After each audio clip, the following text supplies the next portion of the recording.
அதே மாதிரி திமுக இன்றைக்கு சமூக நீதி பத்தி வாய்க்கிலே பேசுறாங்க. திமுக வாய்க்கிலே பேசுறதுக்கு சமூக நீதி பத்தி பேசுறதுக்கு எந்த அருகதையுமே கிடையாது.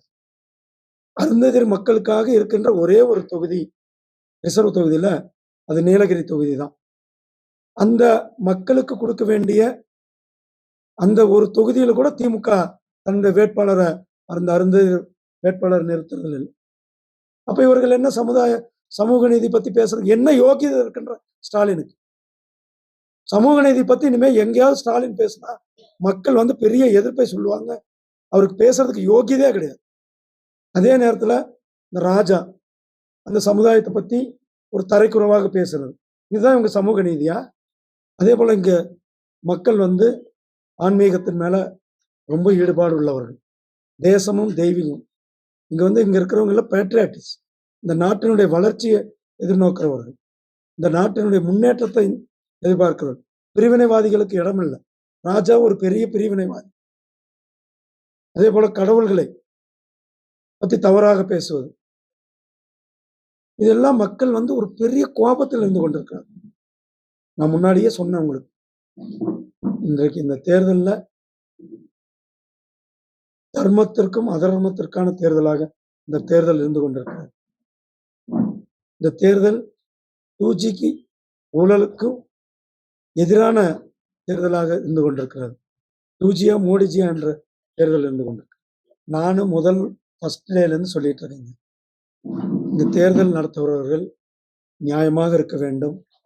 தேர்தல் நடத்துபவர்கள் அவர்கள் தன்னுடைய நீதி நேர்மையை யாரும் குறை சொல்லாத அளவுக்கு நேர்மையோடு இருக்க வேண்டும் என்பதுதான் எங்களுடைய இது.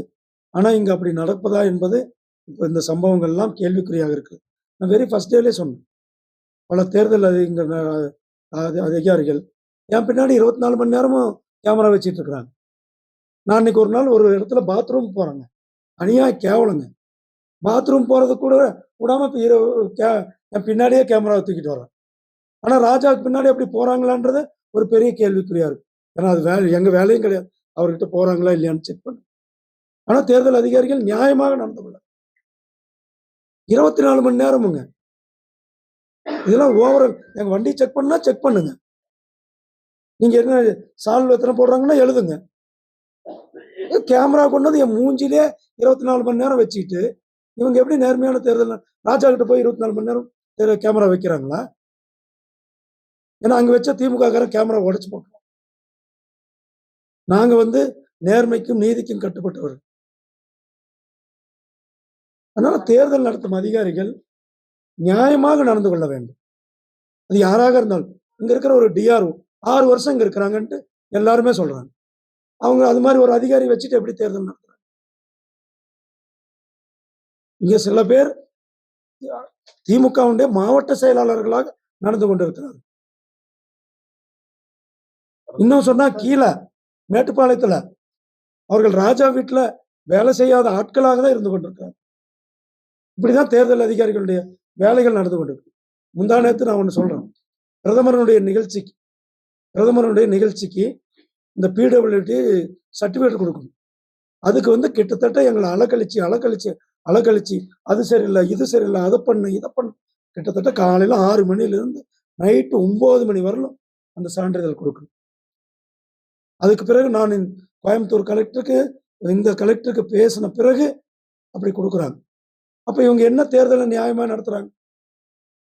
ராஜா என்ன சொல்றாங்களோ அது செய்கிற தேர்தல் அதிகாரியாக இருந்து கொண்டு ராஜாவுடைய வாகனத்தை செக் பண்றது இல்லை. கூடலூர்ல திமுக காங்கிரஸுக்கு வேண்டியவர் வீட்டுல இன்றைக்கு ரைடு நடந்திருக்கு. கிட்டத்தட்ட அதுல ரைட்ல பல ஆவணங்கள் கைப்பற்றப்பட்டிருக்கிறது. இது நம்ம முடிச்சிடறோம். தேர்தல் நடத்துபவர்கள் அவர்கள் மேல யாரும் எந்த குறையும் சொல்லாமல் தேர்தல் நடத்தும் அதிகாரிகள் நியாயமாக சுதந்திரமாக ஒரு சார்பு இல்லாமல் ஆளுங்கட்சி திமுகவுக்கு ஆதரவு இல்லாமல் செயல்பட வேண்டும். பாதகம் செய்பவரை கண்டால் நாம் பயங்கொள்ளலாகாது பாப்பா, மோதி மிதித்து விடு பாப்பா, அவர் முகத்தில் உமிழ்ந்து விடு பாப்பா.